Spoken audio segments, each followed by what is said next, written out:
Fishers for the Kingdom, third Sunday in time, Year B. In today's Gospel passage from Mark, Jesus invites two brothers who are fishermen, Simon and Andrew, to follow him. Jesus does so by telling them, asking them, inviting them, "Come after me. I will make you fishers of men." This terminology, fishers of men, also appears in the Old Testament. In a famous prophecy of Jeremiah, Jeremiah prophesies the restoration of Israel, when God will gather all of the lost tribes back into a new, restored Israel. Jeremiah prophesies by saying, "Behold, I am sending for many fishers, says the Lord, and these fishers will go out," Jeremiah says, "and catch them, will bring back the lost tribes of Israel into a new, restored Israel." This prophecy from Jeremiah might, according to Petrie, explain why Peter or Simon and Andrew immediately dropped their nets and followed Jesus, because they wanted to directly help to bring about the restoration of the country, the nation, the people they love, Israel. And they wanted to end Roman rule, which they found exceedingly oppressive. However, Simon and Andrew, were constantly surprised by Jesus' way of suffering love to bring about the restoration of Israel. Even after Simon's name is changed to Peter in Matthew chapter 16, Peter still tries to dissuade Jesus from following the way of suffering love, from going to Jerusalem where he will be condemned by the elders and suffer and even be killed. Jesus responds to Peter by telling Peter, "Get behind me, Satan. You are a stumbling block to me, for you are not on the side of God, but on the side of men." Perhaps, if Peter had been a better listener, he would have been more likely to accept Jesus' plan. Because Jesus didn't just say that we'll go to Jerusalem to suffer and be killed. Jesus said, "I'll go to Jerusalem to suffer, be killed, and," this is the part that Peter may have missed, may have not listened to, "and I will be raised on the third day."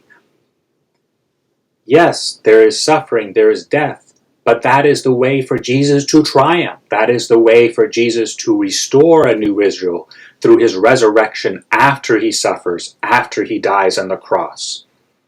This suffering love that triumphs in the resurrection, we participate in. For the kingdom of heaven has begun on earth and was begun by Jesus Christ. Where is this kingdom? Where do we see signs of it? We see signs of it in the church, in a sacramental sense. The church is called to be a sign of a sacred reality, of an invisible reality. We are called to be windows into heaven. That's what a sacrament is. Windows into heaven. We're called to be a sign of a reality that is here but not yet in its full state. St. Paul, in his second letter, the second reading for today, in his letter to the Corinthians, first letter to the Corinthians, gives us one way to be, practical way, to be a good sign of the heavenly kingdom in this world, to be a good sacramental sign of this invisible reality of heaven that intersects with this world. St. Paul says this. First, he reminds us that this world, in its present form, is passing away. And then he says that even those who have wives, who have husbands, should act as if they're not having them. He doesn't mean for us to interpret that in an excessively strict way, as if people need to suddenly pretend they don't have wives. No, of course not. Or pretend they don't have husbands when they actually do. He means not to be excessively attached to our wife or a husband for those of us who are married, because they cannot give us, they cannot satisfy our hearts, which are created for a love that is infinite. They're only called to be signs of God's infinite love that passes through them. But to expect that my wife or someone's husband can give them that infinite love that they yearn for is asking too much from a created person. Only God, the uncreated God, can give us what our hearts desire. If I expect that any person or any material good will satisfy my heart, which desires not just love, but eternal love, I will always be disappointed. The more we see all of creation, all of people as signs, multiple signs of God's eternal love, as ways by which God sends His truthful eternal love to us, then the more we will be able to enjoy the people of this world and the creatures of this world without expecting and hoping that they can give us more than they can.